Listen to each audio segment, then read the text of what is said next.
নমস্কার, আপনাদের সকলকে স্বাগত। ডিজিটাল খবর লালে রয়েছে আমি পূর্বা।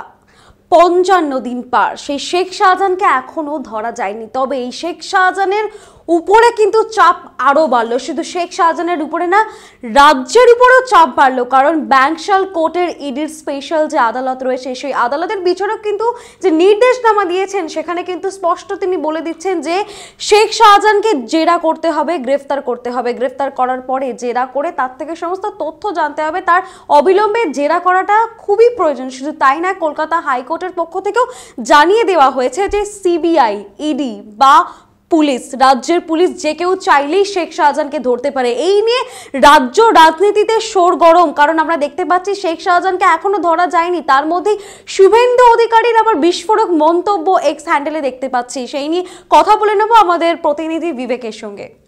দেখো বিবেক, আমরা দেখতে পাচ্ছি যে প্রবল চাপ একদিকে যেমন রাজ্য সরকারের উপর আসছে, সেদিকে শেখ শাহজাহানের উপরেও আসছে। কারণ একদিকে হাইকোর্ট, আরেকদিকে ব্যাংশাল কোর্টের ইডির স্পেশাল যে কোর্ট, সেই দিক থেকে তোমার কি মনে হয় যে ঠিক কতটা শেখ শাহজাহানের পক্ষে চাপ হয়ে যাচ্ছে? তো প্রথমে আমি ব্যাংশাল ইডির যে স্পেশাল যে কোর্ট, সেই কোর্টের ব্যাপারে বলি।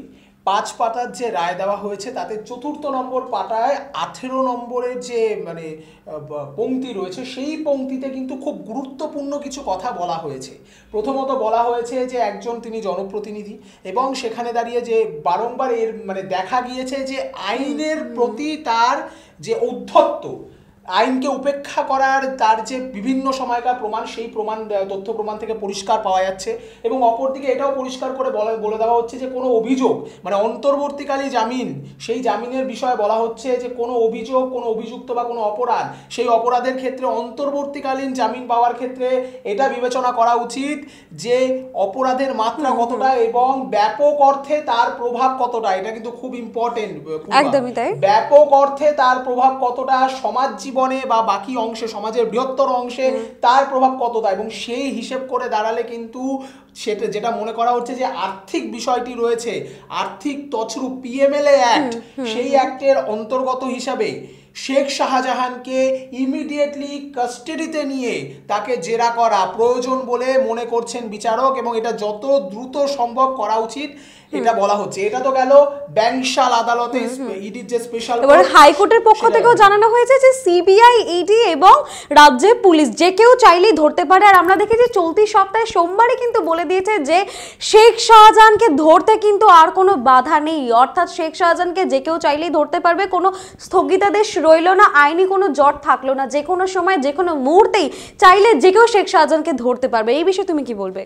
দেখো, আমরা প্রথমেই দেখেছি যে অভিষেক বন্দ্যোপাধ্যায়, ডায়মন্ড হারবারের সাংসদ এবং রাজ্যের শাসক দল তথা তৃণমূল কংগ্রেসের তিনি সর্বভারতীয় সাধারণ সম্পাদক, তিনি একটি দাবি জানিয়ে করেছিলেন জনসমক্ষে এবং সংবাদ মাধ্যমের সামনে দাঁড়িয়ে যে ইডির একটা আবেদনের ভিত্তিতে এসআইটি, স্পেশাল ইনভেস্টিগেটিং যে টিম, তাদের একটা গোটা বিষয়টার উপরে যে ইন্টারোগেশন প্রক্রিয়া, এই যে শেখ শাহজাহানকে ধরবার জন্য যে এসআইটি তৈরি হয়েছিল, এবং গোটা বিষয়টার উপরে কিন্তু একটা স্থগিতাদেশ দিয়ে দেওয়া হয়েছে হাইকোর্টের প্রধান বিচারপতি বেঞ্চের তরফ থেকে। ফলে সেই সময় কিন্তু বিস্তর এটা নিয়ে জলঘোলা শুরু হয়েছিল।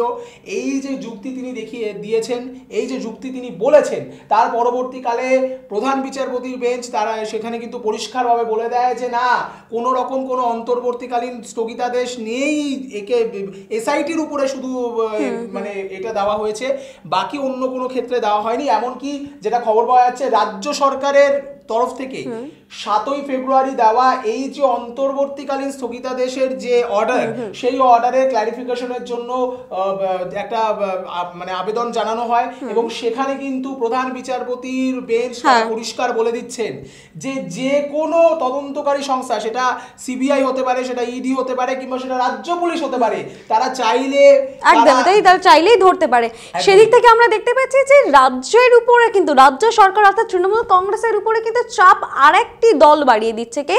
আমাদের বঙ্গে সব থেকে বড় এখন অপোজিশন যদি পার্টি বলি বিজেপি। আর সেই বিজেপির বিরোধী দলনেতা শুভেন্দু অধিকারী একেবারে বিস্ফোরক মন্তব্য তিনি এক্স হ্যান্ডেলে করেছেন। সেখানে লিখেছে যে গতকাল রাতে, অর্থাৎ আজকে বুধবার, মঙ্গলবার রাতে মাঝরাতের দিকে ঠিক 12টা নাগাদ বের মজুর থেকে কিন্তু শেখ শাহজাহানকে পুলিশ কাস্টাডিতে নিয়ে যাচ্ছে কে? তৃণমূল সরকারের স্পেশাল অফিসার। এমনটাই কিন্তু মন্তব্য করেছেন। সেদিক থেকে তোমার কি মনে হয় ঠিক কতটা চাপ তৈরি হলো তৃণমূল সরকারের উপর? দেখো, একদিকে আমরা দেখেছি যে যেদিন এই তুমি কিছুক্ষণ আগে যে প্রসঙ্গটা বলছিলে যে হাইকোর্টের প্রধান বিচারপতি বেঞ্চ তারা বলে দিয়েছেন যে কোনো স্থগিতাদেশ নেই, সেই সময় দাঁড়িয়ে তৃণমূলের যিনি মুখপাত্র কুণাল ঘোষ তৃণমূল ভবনের একটি সাংবাদিক সম্মেলনে পরিষ্কারভাবে একটা টাইম লাইন দিয়ে দিয়েছিলেন, ডেডলাইন দিয়ে দিয়েছিলেন, 7 দিনের মধ্যে গ্রেফতার হতে চলেছেন শেখ শাহজাহান, সন্দেশখালী কাণ্ডের কিংপিন যাকে বলা হচ্ছে, মূল অভিযুক্ত যিনি, তাকে 7 দিনের মধ্যে গ্রেফতার করবে রাজ্য পুলিশ, এরকম একটা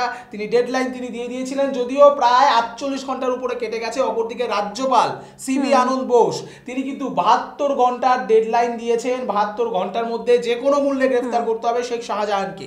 এরকম পরিস্থিতিতে তুমি যে এক্স হ্যান্ডেলের পোস্টের কথা উল্লেখ করলে, রাজ্যের বিরোধী দলনেতা শুভেন্দু অধিকারী যে পোস্টটি করেছেন, সেখানে তিনি বলছেন যে গতকাল রাত্রেবেলা 12টা নাগাদ শেখ শাহজাহানকে একজন বিশেষ এবং যেটা বলা হচ্ছে প্রভাবশালী মধ্যস্থতাকারী, তৃণমূলের সাথে অত্যন্ত গভীরভাবে তিনি যুক্ত, সেই মধ্যস্থতাকারীর সাথে তার কথাবার্তার এবং তার মধ্যস্থতার পরবর্তী ফল হিসাবে তাকে নাকি মমতা পুলিশ বা মমতা ব্যানার্জির পুলিশ তারা সেফ কাস্টাডিতে নিয়েছে। শুধু তাই না, সেখানে মেনশন পর্যন্ত করে দিয়েছে যে উডবান হসপিটাল, এসএসকেএম এর উডবানের স্পেশাল যে বিভাগ, সেখানে যে বারংবার প্রশ্ন আসে যে শাসক দলের নেতা মন্ত্রীদের বারবার সেখানে গিয়ে জমায়েত হওয়ার বিষয়টি, সেটিও কিন্তু স্পেশাল মেনশন করে দিয়েছে। শুধু তাই না, 5 স্টার ফ্যাসিলিটি, 5 স্টার হোটেলে যেরকম ফ্যাসিলিটি হয়, কিন্তু একজন যার বিরুদ্ধে এত অভিযোগ রয়েছে তাকে যে এরকম ট্রিটমেন্ট দেওয়া হবে সেটাও কিন্তু মেনশন করে দিয়েছে। অর্থাৎ শেখ শাহজাহান ধরা পড়লে তারপরেও তার সঙ্গে যে সুন্দর খাতির করার জন্য যেসব জিনিসের দরকার প্রয়োজন, সেই সব জিনিস কিন্তু তিনি মেনশন করার চেষ্টা করেছেন, যে 5 স্টার হোটেল থেকে শুরু করে উডবান, যদি শাহজাহান চায় তাহলে সে উডবানে গিয়েও থাকতে পারে। দেখো, এই পোস্টের যে বক্তব্য, এই পোস্টে শুভেন্দু অধিকারীর যে বক্তব্য, সেই বক্তব্য অনুযায়ী এই যে সমঝোতা, এই যে বলা যায় যে মধ্যস্থতা, তার মূল সূত্রই নাকি তাকে অফার করা হয়েছে বা তাকে এরকমই আশ্বাস দেওয়া হয়েছে যে জেলে থাকাকালীন তিনি মোবাইল ফোন ব্যবহার করতে পারবেন, এবং রাজ্যের বিরোধী দলনেতার আরো দাবি যে এই মোবাইল ফোনের মাধ্যমে ভার্চুয়ালি সন্দেশখালীর রাজনীতি নিয়ন্ত্রণ করবেন শেখ শাহজাহান, এমনটা তিনি দাবি করছেন। এটা বেশ বড় মন্তব্য তিনি করেছেন, কারণ বারংবার প্রশ্ন আসে যে জেলে যাওয়ার পরেও প্রভাবশালীদের প্রভাব কিন্তু শেষ হয় না, তারা বহাল তবিয়তে নিজেদের নর্মাল জীবনযাপন করে জেলের পিছনে। সেই শেখ শাহজাহানকে ধরা তো যায়নি, তার আগেই কিন্তু তার ভবিষ্যৎবাণী করে ফেলেছে শুভেন্দু অধিকারী। একদমই তাই। এবং তুমি যে কথাটা বললে উডবান ব্লক, এসএসকেএম, আমরা এর আগে আমরা দেখেছি যে কালীঘাটের কাকু, তাকে নিয়ে এসএসকেএম এ বিস্তর নাটক। অবশ্য তিনি সাম্প্রতিক সময়ে অবশেষে এসএসকেএম ছেড়ে আবারও জেল কাস্টাডিতে ফিরেছেন। কিন্তু এই যে বারংবার অভিযোগ উঠেছে বিভিন্ন প্রভাবশালী ব্যক্তি বা বিভিন্ন গুরুত্বপূর্ণ মামলায় সরকার পক্ষের বিভিন্ন অত্যন্ত গুরুত্বপূর্ণ নেতা মন্ত্রী, তারা বিভিন্ন সময়ে শারীরিক অসুস্থতার অভিযোগে বা শারীরিক অসুস্থতার দোহাই দিয়ে, আরো ভালোভাবে বললে হয়, সেই দোহাই দিয়ে তারা এসএসকেএম এর মতো জায়গায় বা কোনো সরকারি হসপিটালে তারা ভর্তি হন।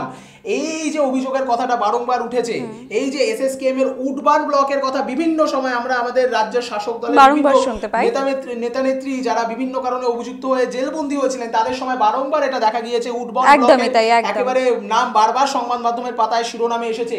সেই জায়গাটাকে আবারও উল্লেখ করে দিয়ে অনেক রাজনৈতিক বিশেষজ্ঞ মহল কিন্তু এখন মনে করছেন যে মমতা বন্দ্যোপাধ্যায়ের বিরুদ্ধে তার যে অভিযোগ, সেই অভিযোগটাকে একদিকে যেরকম তিনি প্রতিষ্ঠিত করার চেষ্টা করলেন, অপরদিকে কিন্তু জেল প্রশাসনের উপরেও একটা পরোক্ষভাবে চাপ দিয়ে দিলেন যেন এই রাস্তাটা বা এই পন্থা, যে পন্থার কথা তিনি বলছেন, সেই পন্থা যেন তারা ব্যবহার না করতে পারে। একটা পরোক্ষ, একদমই তাই, মানে শাসক দলের উপরে কিন্তু আবারও চাপ সৃষ্টি করলো। কারণ একদিকে শেখ শাহজাহানকে যে এখনো ধরা যায়নি, 2 মাস হতে যায়, সেই নিয়ে তো একটা লাগাতার পর্ব চলছে সন্দেশখালী নিয়ে, কিন্তু এবার শেখ শাহজাহানকে ধরবে, কারণ আলটিমেটাম একদিকে যেমন রাজ্যপাল দিয়ে ফেলেছে, একদিকে আবার কুণাল ঘোষ দিয়ে ফেলেছেন, একদিকে 72 ঘন্টা, একদিকে 7 দিন। তো এরই মাঝে বোঝা যাচ্ছে যে শেখ শাহজাহানকে কিন্তু যে কোনো মুহূর্তে ধরে নিতে পারে। আর যে কোনো নেতা মন্ত্রী বা প্রভাবশালী ব্যক্তিকে ধরার পরে ঠিক যে স্টেপগুলো আমরা এতদিন ধরে দেখতে পাচ্ছি, সেই স্টেপগুলো যাতে আবারও না হয় সেই জন্য কিন্তু শুভেন্দু অধিকারী মেনশন করে দিয়েছেন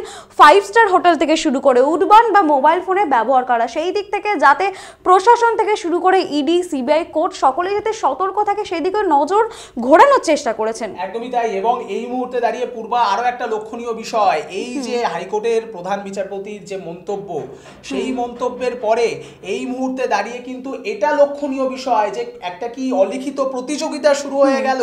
একদিকে সিবিআই, অপরদিকে ইডি, অপরদিকে রাজ্য পুলিশ, কে আগে নিজেদের হেফাজতে নেবে শেখ শাহজাহানকে, যাকে গত 55 দিন ধরে খবরের শিরোনামে, যার জন্য সন্দেশখালীর মতো একটি জায়গা শুধু রাজ্য রাজনীতিতে নয় জাতীয় রাজনীতি।